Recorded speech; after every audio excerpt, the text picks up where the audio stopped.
talk about recovery gear.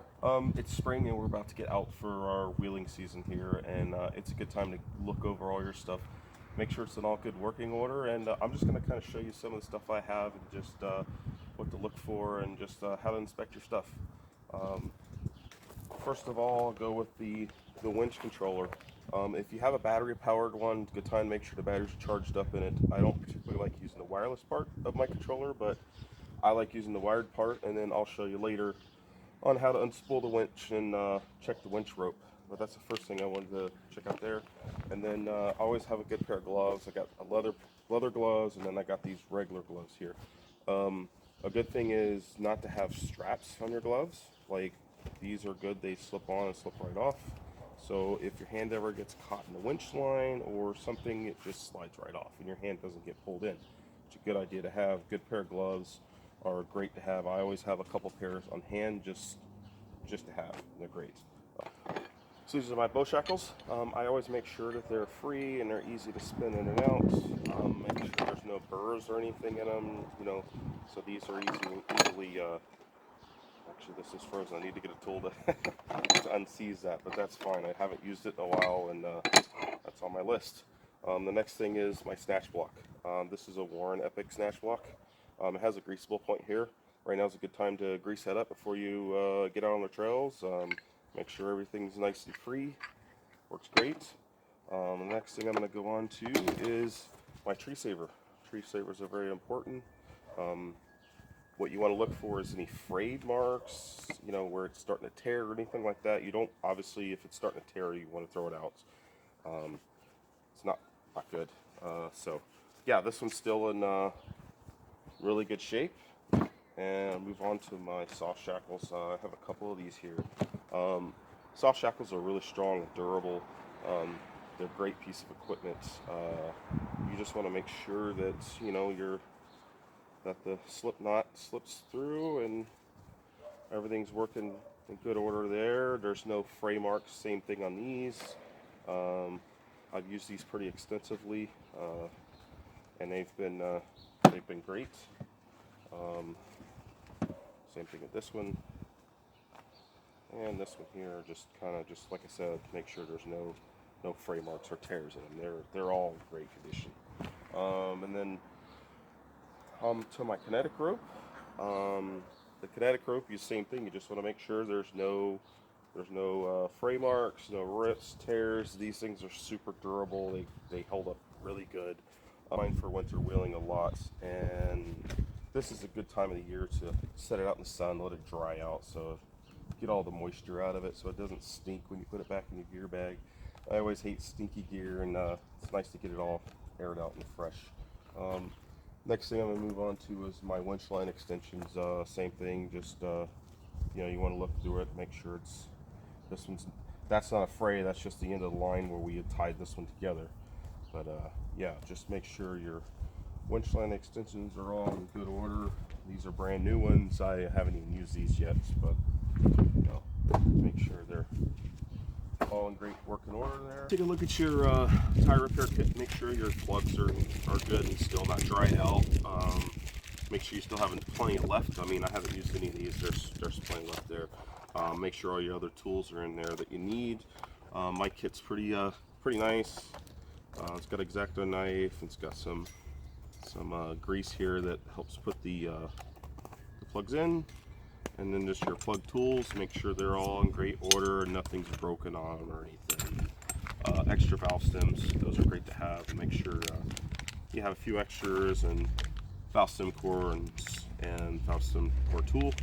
Those are great to have. Just to make sure, yeah, you have all your tools in order there for your tires, and you don't have to worry about that. Make sure your air compressor's in working order too. You know, make sure your plugs, whichever way you have it, if you have a cigarette lighter or if you have clamps like these, make sure they're still in good condition, nothing's broken on them. And you know, of course, plug it in, make sure it works, and make sure the switch works and all that, so you're not out in the trail having to air up and your air compressor's not working. Always wear gloves when I'm working around my winch. Like I said, safety thing, so if they get caught in there, your hands could slip out. That's the biggest thing. When you want to check your winch for when you get it back out to go wheeling, free spool your winch and start pulling out your line. I would suggest pulling your line all the way out so you can check the whole entire length of your rope. Make sure it's in good condition. Just keep an eyeball on it and look for frays, tears, anything sort of like that. This line's in pretty good condition so far. I'll wheel it all the way out to the very end for my last wraps.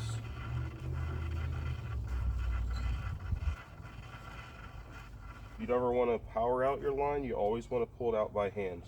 And the cool thing about this line is once it gets to the final wraps,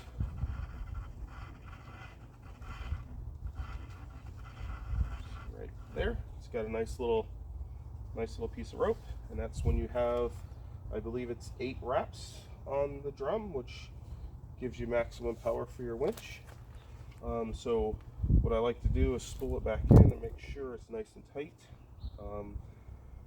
Synthetic line is pretty forgiving going back in. If you had steel cable, there's a lot more you got to put under tension, and there's a lot more to it. So generally I like doing this with 2 people. I like having one person with a controller and one person feeding in, but I'm doing it by myself, and this is how I'm going to do it. Like I said before, I don't like using the wireless controller because it's got a bit of delay, and I just don't like that delay. I'd rather have it to where it's directly wired and to where I have control over it. So here we go.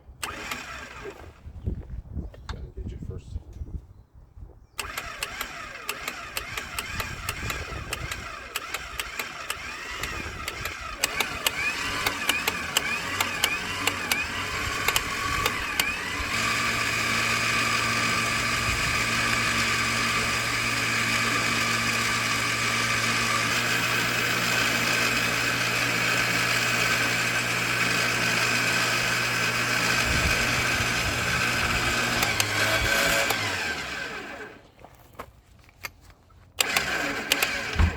Another thing I like doing is take soap and water and kind of wash all the dirt and debris that's on your winch line, because the dirt will actually wear on the synthetic fibers, and it's good to get it all nice and clean and get it back in, because when you're on the backcountry you never have time to do that, right? You're in a hurry to get back to where you are, you just recovered or whatever, so it's nice to take time to clean everything up and make sure it's in good working order.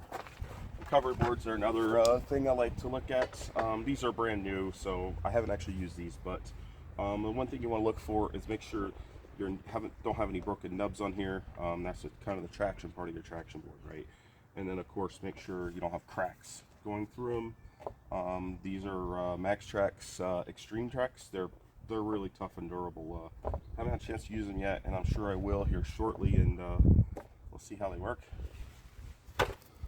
Another great thing to check out is your high lift jack. Make sure this is in great working order too, because it's definitely a valuable tool. Maintenance on these is pretty simple. Just make sure that the pins are lubed. Pins in here, just WD-40 or something like that to lube those so they're nice and free, so everything's working.